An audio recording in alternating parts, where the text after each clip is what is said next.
Mesdames, Mesdemoiselles, Messieurs, chers compatriotes, la vidéo numéro 3, je l'ai consacrée à évoquer la première raison pour laquelle le président Biya doit dire non aux gens de son camp qui lui demandent d'être de nouveau candidat à la prochaine élection présidentielle.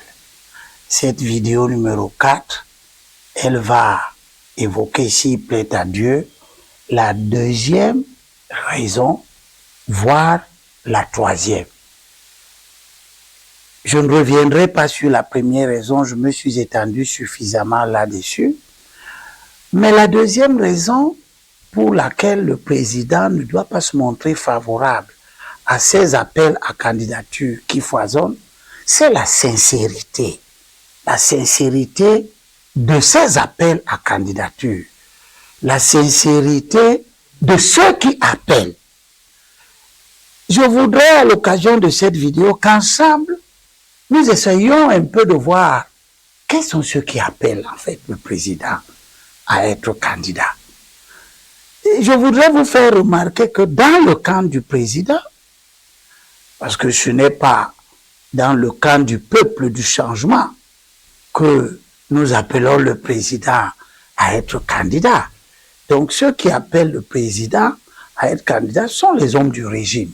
Sauf que je constate, peut-être vous allez le constater avec moi, mais c'est mon opinion, que tous ceux qui ont accompagné le président et qui ne sont plus en fonction, les anciens ministres, les anciens députés, les anciens sénateurs, même comme le Sénat ne date pas de très longtemps, il y a déjà des anciens sénateurs, des gens qui étaient sénateurs et qui n'ont pas été investis en 2020, etc., etc. Tous ces gens du régime qui ont été à des fonctions politiques essentielles, qui sont des fonctions d'accompagnement du président dans l'accomplissement de sa mission, et qui sont en quelque sorte remerciés, ou on peut le dire aussi d'une certaine manière, parce que l'histoire nous apprend que on enlève certains et puis au bout d'un certain temps de viduité, on les rappelle. Mais comme le temps de viduité est un temps incertain, dans notre pays, quand on vous enlève, vous ne savez pas que vous êtes en stand-by. Vous considérez que vous êtes renvoyés en quelque sorte. Je constate que tous ceux qui sont dans cette situation, je n'entends pas leur voix. Les René Zengele et bien d'autres comme lui ne disent rien. Pourquoi ne disent-ils rien? Pourquoi ne parlent-ils pas? Seraient-ils dans une phase où ils estiment que si eux, ils ne sont plus au travail, ils ne voient pas très bien pourquoi le président, lui, continuerait à rester au travail? S'ils étaient tant satisfaits du temps qu'ils ont passé avec le président dans la conduite des affaires publiques, eux qui ont pour beaucoup d'entre eux plus de 70 ans, ils n'appellent pas celui qui a 92 ans à être candidat. Beaucoup d'entre eux ont déjà très certainement renoncer même à l'idée de revenir à de hautes fonctions, vivant ou essayant de vivre leurs derniers jours dans la tranquillité, conformément à nos us et coutumes que j'ai évoquées dans la vidéo numéro 3. Pourquoi ces gens ne parlent pas? Pourquoi eux n'appellent pas le président à être candidat? Ça serait quand même un peu stupéfiant de voir un homme de 85 ans qui se la coule tranquillement après avoir été 10 ans, 15 ans ministre et qui est à sa retraite de fait, se lever pour dire non, c'est celui qui a 92 ans, c'est-à-dire 10 ans de plus, ou 9 ans, 8 ans, voire même plus de 10 ans, plus que moi, qui doit être le candidat de notre camp. Aucun d'eux ne fait cela.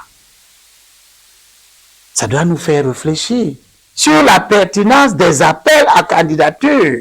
Dès lors que, et c'est le deuxième aspect de ma réflexion, ceux qui appellent, qui sont-ils?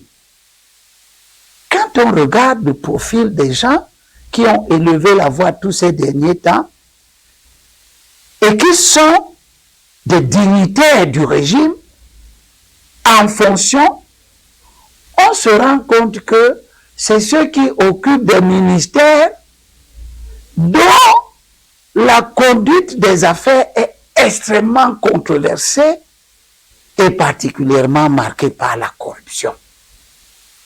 On a entendu le ministre des Domaines des Affaires foncières, l'un des ministères les plus souillés, les plus malades de notre pays, s'empresser à faire des appels à candidature.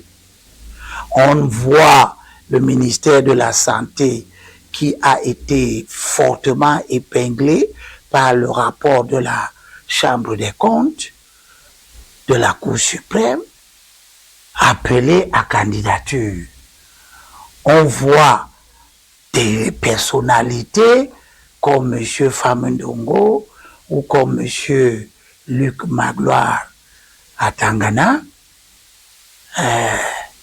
évoquer, appeler le président, le traiter de tous les noms divers, le Moïse, etc., etc., toute dérive verbale qui ne nous laisse pas indifférents parce que ça frise un peu le ridicule dans la pratique du culte de la personne. Mais quand on regarde M. Famendongo, c'est le très vieux ministre de l'enseignement supérieur dont la caractéristique principale a été de ne pas être capable de délivrer les diplômes de nos enfants tous les ans. Je dois rappeler que c'est au courant du mois de juillet dernier que M. Famendongo a sorti une lettre circulaire informant tous les Camerounais que les diplômes étaient dorénavant disponibles de promotions, des sessions de 2008 jusqu'en 2022. 15 ans, 15 promotions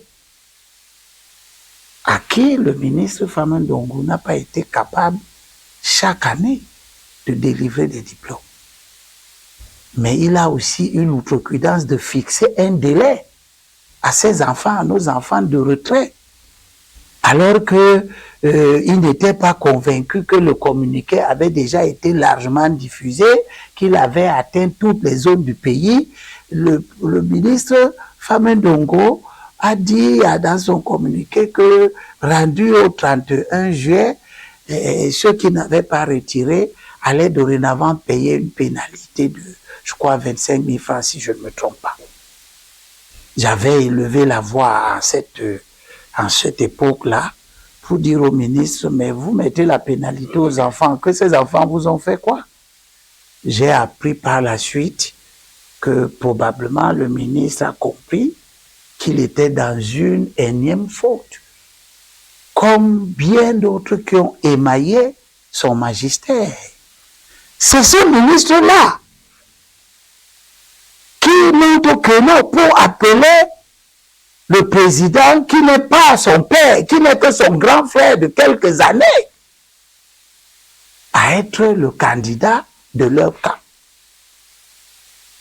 Je dirais autant pour le ministre du Commerce.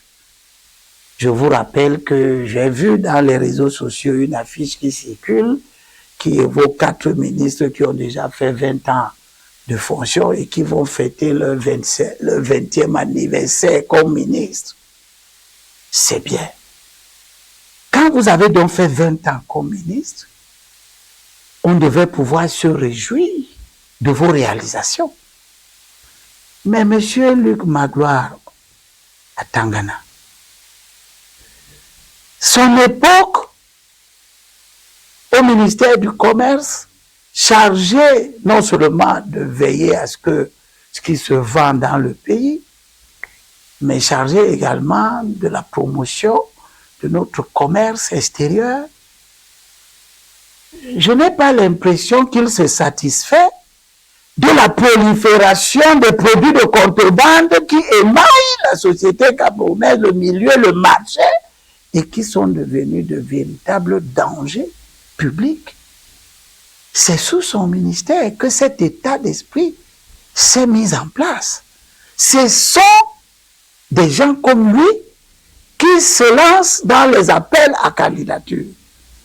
Ça ne doit pas nous laisser nous amener à réfléchir. Moi, ça m'amène à me poser la question, est-ce qu'il ne s'agit pas, tous ces ministres qui font des appels tonitruants à candidature au président de la République, des gens en situation de stress, de désespoir, qui peut-être pensent que à l'intérieur de leur propre camp, si le président n'est plus là, ils risquent de ne pas avoir de place au soleil. Probablement parce que le nouveau venu, même s'il est dans leur camp, risque de ne pas leur faire confiance.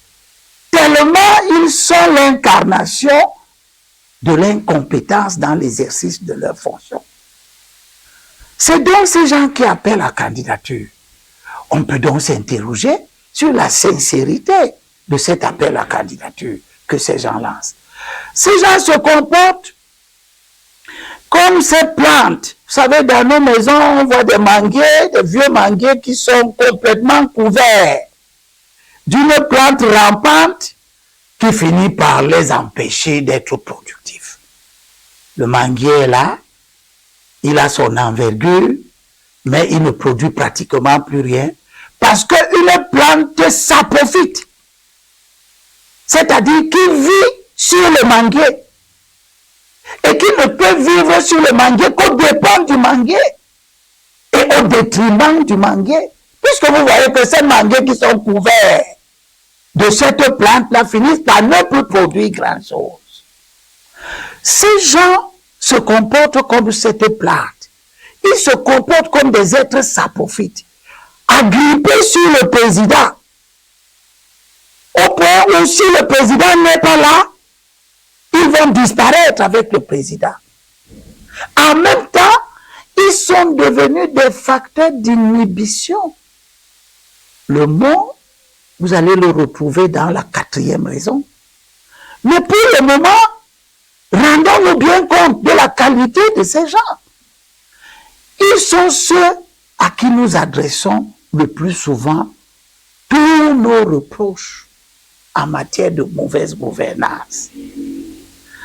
Leur appel à candidature ne peut donc pas nous laisser indifférents. Et nous nous interrogeons sur la sincérité de ces gens-là. Mais à côté d'eux,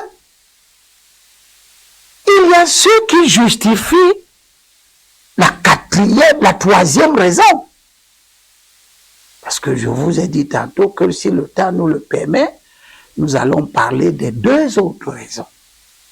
La 3e raison pour laquelle le président doit dire non à ces chantres, à ces griots qui veulent le convaincre par la simple parole, pas par les agissements, pas par les performances au poste de responsabilité qu'on leur a confié, que le président leur a confié. Ils veulent convaincre le président de la bonne qualité de sa gouvernance. Alors que, à de nombreuses occasions, le président s'est montré insatisfait. Eh bien, ces gens-là, nous disons au président, non, ne les écoute pas, ne les écoutez pas, monsieur le président. Parce que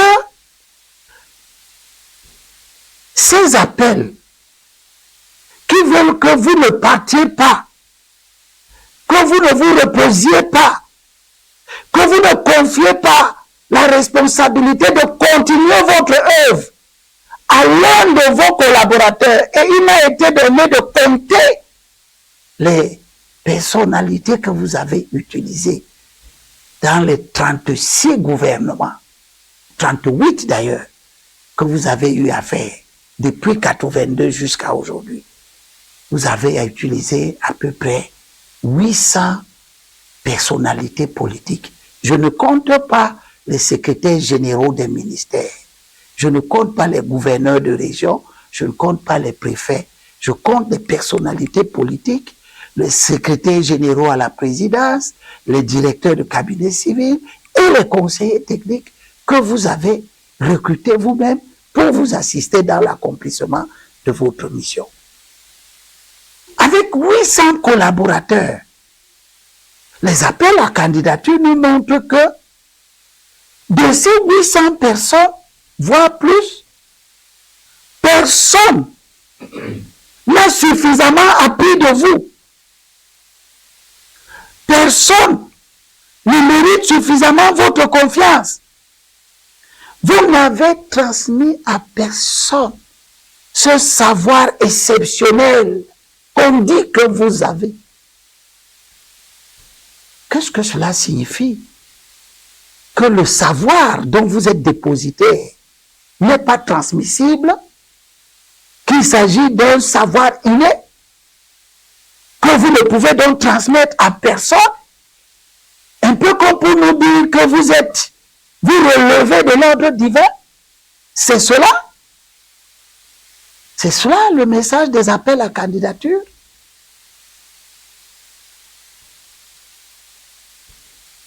La situation qui prévaut, à mon avis, consacre l'échec de votre longue période d'exercice de la fonction présidentielle.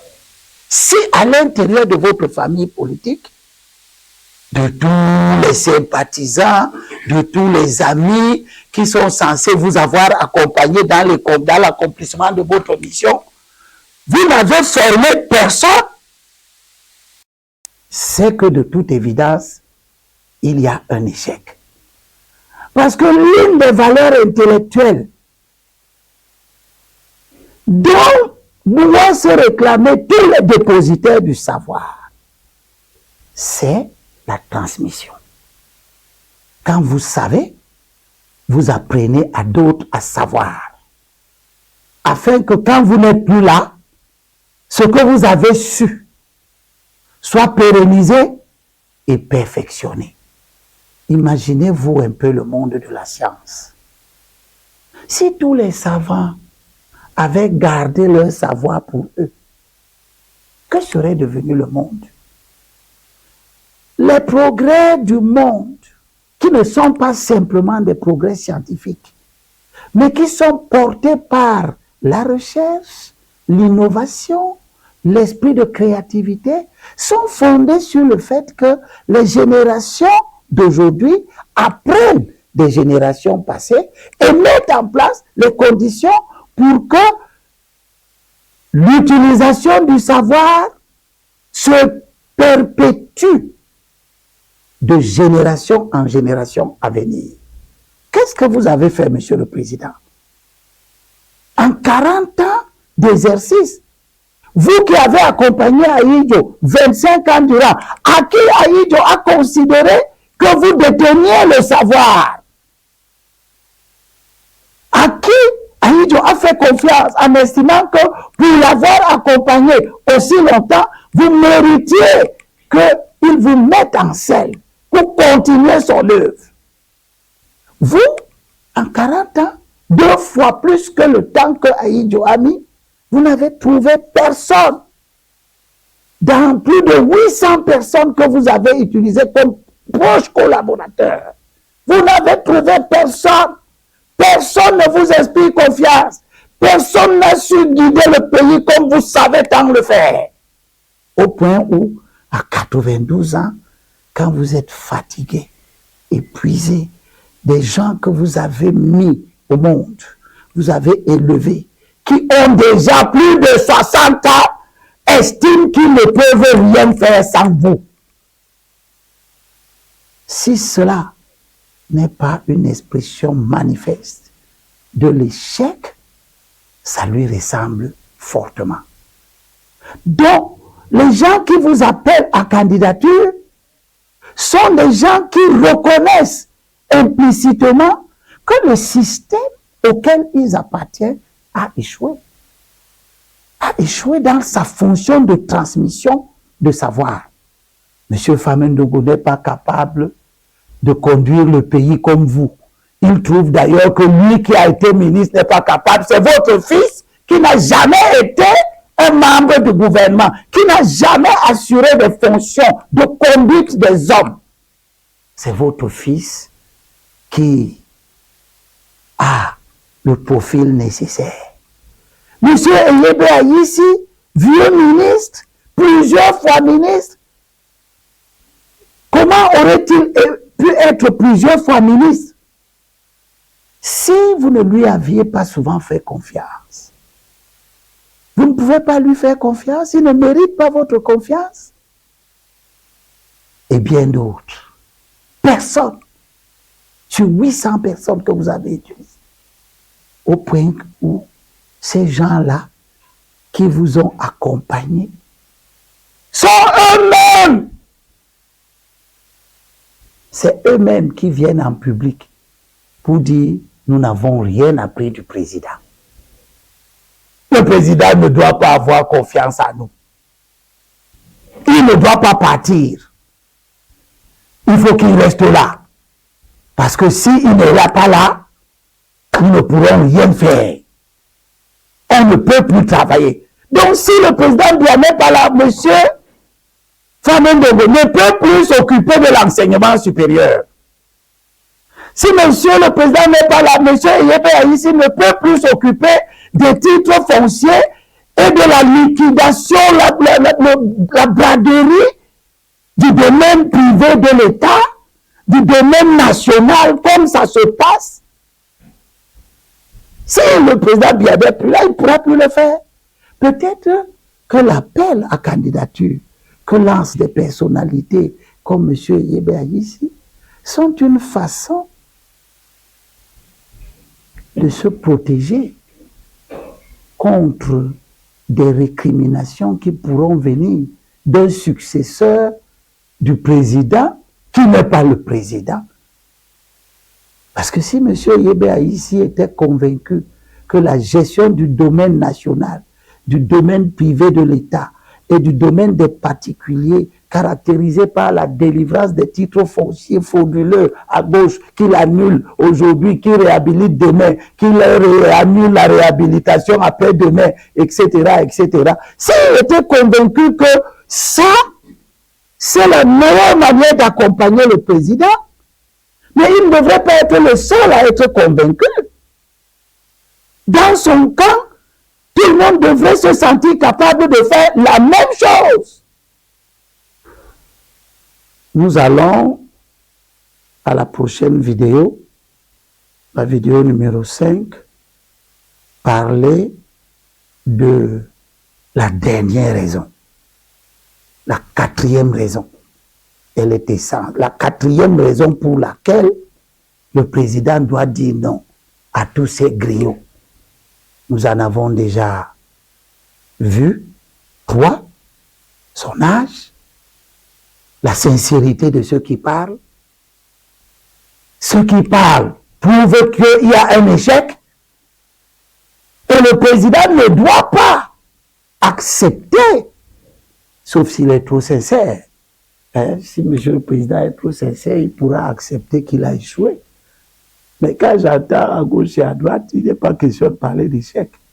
Mais si vous avez donc réussi, monsieur le président, avec 800 collaborateurs en 40 ans, vous avez appris aux gens. Vous avez transmis. Et ces gens vous disent non. Ils n'ont rien appris. Vous ne leur avez rien transmis. Ce que vous avez eu de Dieu, vous partirez avec. C'est probablement pourquoi ils craignent que vous partiez. Parce que votre départ correspond à un saut dans l'inconnu pour eux. Exactement comme cette plante saprophyte qui s'agrippe sur le manguier. Le jour où le manguier tombe, elle tombe avec le manguier. Ces trois premières raisons nous ouvrent la porte sur la quatrième raison dont je vais parler dans la cinquième vidéo. Et une fois de plus, je félicite Babi Sakana. L'histoire lui saura gré, mais je demande à d'autres élites de prendre la question du pays en main et de s'exprimer sur ce qui se passe sous nos yeux, qui est une manifestation extraordinaire des antivaleurs. Bonsoir.